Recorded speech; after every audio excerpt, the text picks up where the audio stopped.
ये मेरा पहला वीडियो है और मैंने इतिहास के ऊपर यानी प्राचीन भारत पे कुछ क्वेश्चंस बनाए हैं। ऐसे ही मैं मध्यकालीन भारत और आधुनिक भारत पे कुछ क्वेश्चंस बनाऊंगी और अपने चैनल पे डालूंगी।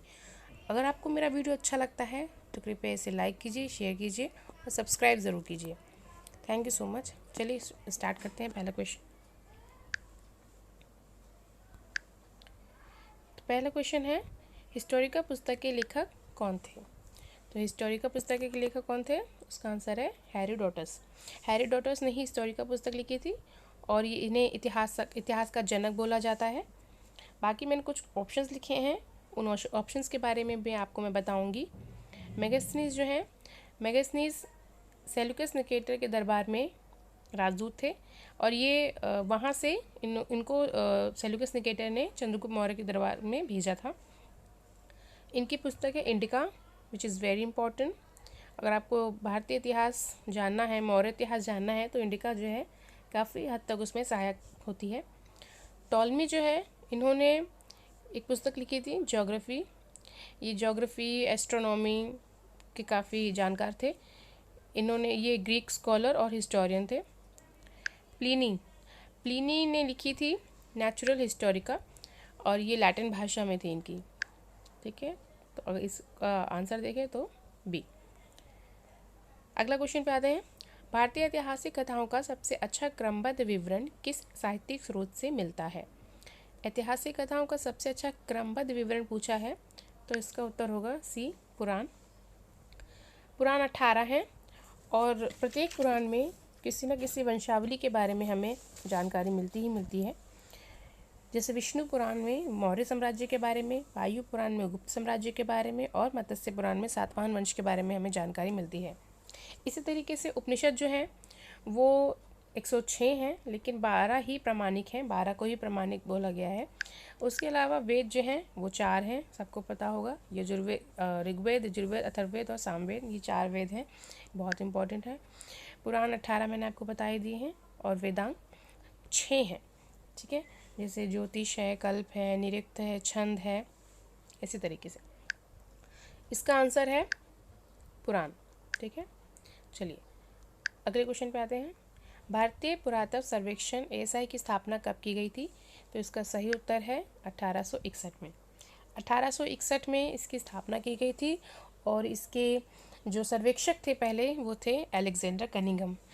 बहुत इंपॉर्टेंट पर्सन है और इनका रुझान, ये एक इंजीनियर थे लेकिन इनका रुझान जो है वो सर्वेक्षण की तरफ था। और जो इस समय जो पहले हमारे वायसराय थे लॉर्ड कैनिंग, उन्होंने इसको शुरुआत की थी इसकी। और लॉर्ड कैनिंग के काल में ये भारतीय पुरातत्व सर्वेक्षण की स्थापना हुई थी और उसके पहले सर्वेक्षक थे अलेक्जेंडर कनिंघम। वायसराय वर्ड के बारे में आप सब जानते होंगे। 1858 के एक्ट के द्वारा जो पहले भारतीय गवर्नर जनरल हुआ करते थे उनका नाम बदल के उनकी पोस्ट बदल के वायसराय कर दी गई थी। ठीक है, अगले क्वेश्चन पे आते हैं। सर्वप्रथम नवपाषाण काल का शब्द का प्रयोग जो है वो किसने किया था?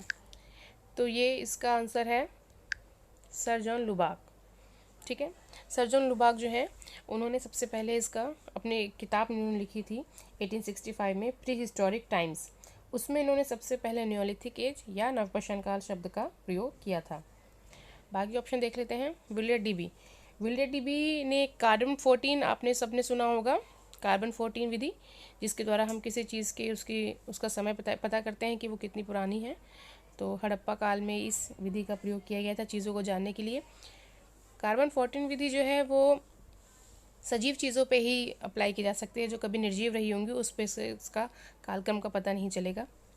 CL कार्लाइल ने 1867 में विंध्य प्रदेश में मध्य पाषाण काल के औजारों को खोज निकाला था। चार्ल्स डार्विन एक बहुत इम्पॉर्टेंट पर्सन है। उन्होंने एक किताब लिखी थी जीवों की उत्पत्ति यानी ओरिजिन ऑफ स्पेसीज। इसमें इन्होंने सर्वाइवल ऑफ द फिटेस्ट की थ्योरी दी थी कि जो सबसे ज़्यादा शक्तिशाली होगा, जो सबसे ज़्यादा पावरफुल होगा, वही व्यक्ति बचा रहेगा, बाकी जो है वो मर जाएंगे। ऐसी इनकी थ्योरी है जीवों पर भी और मनुष्यों पर भी। अगले क्वेश्चन पे आते हैं। अगला क्वेश्चन है, गौतम बुद्ध के निर्वाण के लिए उपयुक्त में से कौन सा प्रतीक चिन्ह दर्शाया गया है? तो यहाँ निर्वाण पूछा है, तो उसका आंसर होगा पदचिन्ह। ठीक है, बाकियों का भी हम एक बार देख लेते हैं क्या है। जैसे कमल का फूल है तो वो कमल का फूल हो गया उनके बर्थ के लिए। ठीक है, बर्थ के लिए। ओके, तीसरा है घोड़ा। घोड़ा जो है वो बेसिकली उनके गृह त्याग के लिए, जब उन्होंने घर छोड़ा तो उसके लिए इस चिन्ह का प्रयोग किया जाता है। और बोधि वृक्ष जो है वो उनके ज्ञान के लिए आ जाता है। अगला क्वेश्चन, चतुर बौद्ध संगति की अध्यक्षता किसके द्वारा की गई थी? Fourth Buddhist council. तो उसका आंसर है वसुमित्र। ये कनिष्क के काल में की गई थी। उसी तरीके से जो पहले 3 बुद्धिस्ट काउंसिल हैं, पहली जो बुद्धिस्ट काउंसिल है वो महाकश्यप उनकी अध्यक्षता कर रहे थे, और जो राजा थे वो अजातशत्रु थे। दूसरी जो थी वो सभाकर्मी के काल में हुई थी, सभाकर्मी की अध्यक्षता में, और राजा जो थे वो कालाशोक थे। मुगली पुत्तिस जो है वो तीसरे अध्यक्षता की थी इन्होंने, और राजा थे अशोक। ठीक है, अगले क्वेश्चन पे आते हैं। सातवाहन साम्राज्य के किस शासक ने गाथा सप्तशती की रचना की थी? ये पुलमावी होगा।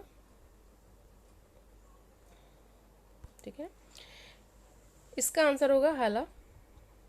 हाला जो थे एक महान सातवाहन शासक थे, और बेसिकली इनको युद्ध प्रिय के लिए नहीं, शांति प्रिय के लिए जाना जाता है। जो इनकी पुस्तक थी गाथा सप्तशती, ये एक लव पोइट्री थी।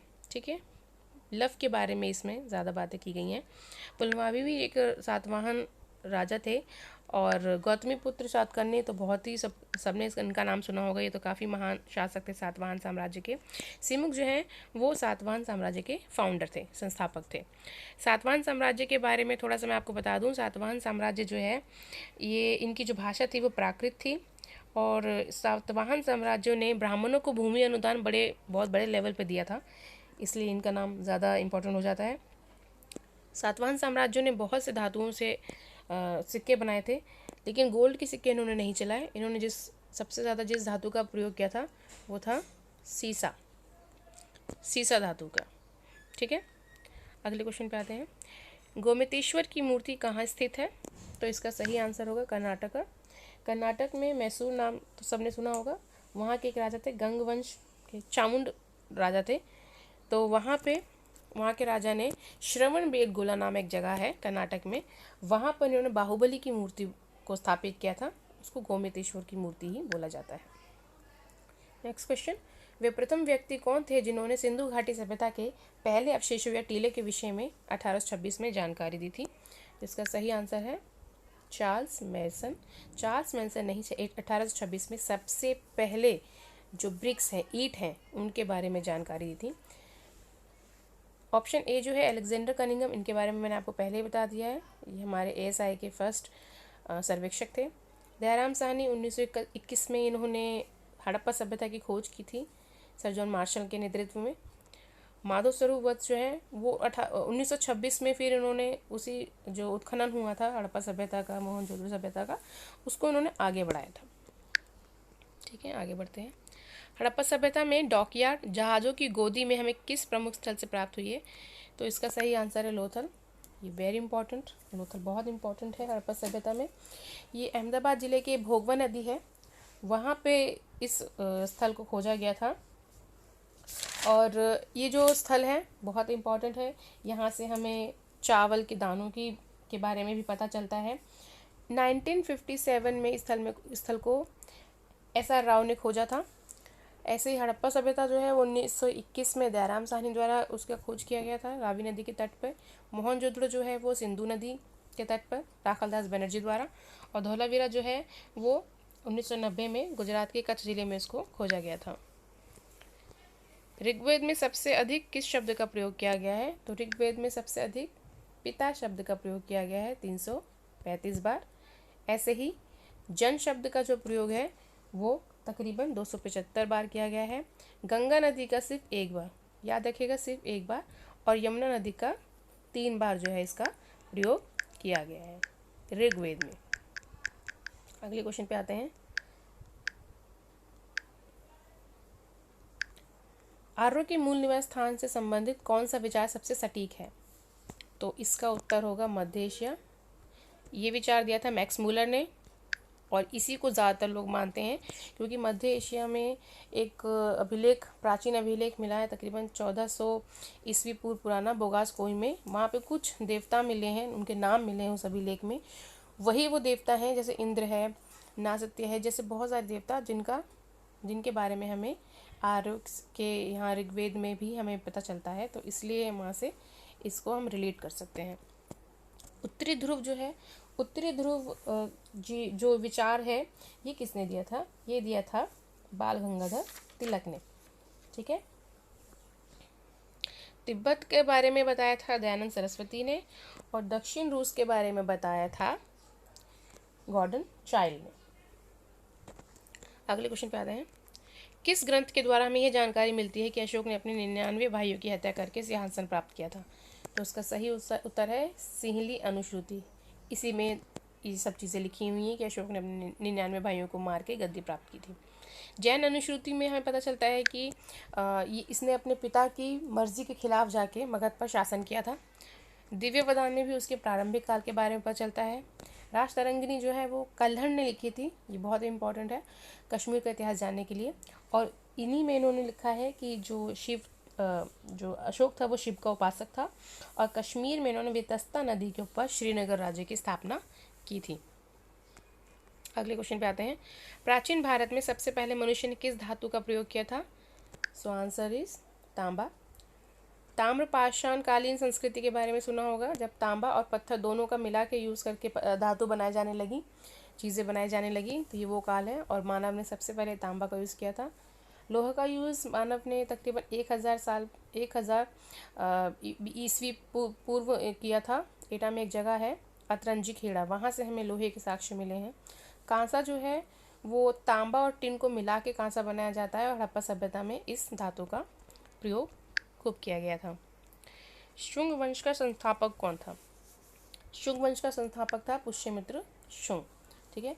कहते हैं कि ये बहुत ही कट्टर ब्राह्मणवादी था। इन्हें बौद्ध धर्म, जैन धर्म में कुछ बिल्कुल भी दिलचस्पी नहीं थी, बल्कि ये इनको भक्षक के रूप में कहा गया है, क्योंकि ऐसा कहा जाता है कि इन्होंने बहुत से स्तूप, बहुत से विहार जो है वो तोड़े थे, और तकरीबन कहा जाता है कि 84,000 अशोक के स्तूपों को इन्होंने नष्ट कर दिया था। इनको संस्कृत भाषा पसंद थी, और इन्होंने अपने राज दरबार में संस्कृत भाषा का ही प्रयोग किया था। भागभद्र जो है वो शुंग वंश के ही एक राजा हैं, और देवभूति शुंग वंश के अंतिम राजा हैं। विंध्यशक्ति जो है वो वाकटक साम्राज्य के संस्थापक थे। ठीक है, ये क्वेश्चन कंप्लीट होता है। संलेखना, इसके मैंने ऑप्शन नहीं रखे हैं। संलेखना क्या होता है? संलेखना का बेसिकली तो मतलब होता है सत जमा लेखन, मतलब सही अच्छे से लिखना।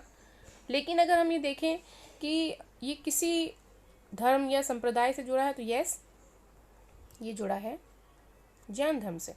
और जैन धर्म में भूख, व्रत, इसके ऊपर जोर दिया गया है। तो जब जैन धर्म में ये बात की गई कि संलेखना होता क्या है, मतलब व्रत के द्वारा आप अपने प्राणों को त्याग दीजिए, आप अपने शरीर को त्याग दीजिए, और दुखी होकर नहीं, सुखी मन से आप व्रत रखिए और अपने शरीर को त्याग दीजिए। ऐसा चंद्रगुप्त मौर्य ने किया था 298 BC में। श्रवणबेलगोला कर्नाटक में जो जगह है, वहाँ पर उन्होंने व्रत के द्वारा ही अपने शरीर का त्याग कर दिया था। ये हमारे 16 क्वेश्चन जो हैं वो कंप्लीट होते हैं। ऐसे अगर आप और भी वीडियोस चाहते हैं मेरी प्राचीन भारत पे, या मध्यकालीन भारत पे, या NCERT की किसी भी टॉपिक पे, तो आप मुझे कमेंट्स में लिख दीजिएगा, मैं वैसे बना दूँगी। मैं प्राचीन भारत के, मध्यकालीन भारत के, आधुनिक भारत के तो बनाऊँगी ही, और जैसा आप मुझे बोलेंगे मैं वैसा उसको आगे कंटिन्यू करूँगी। ठीक है, तो प्लीज़ मेरे चैनल को लाइक कीजिएगा, सब्सक्राइब कीजिएगा और शेयर ज़रूर कीजिएगा। Thank you so much.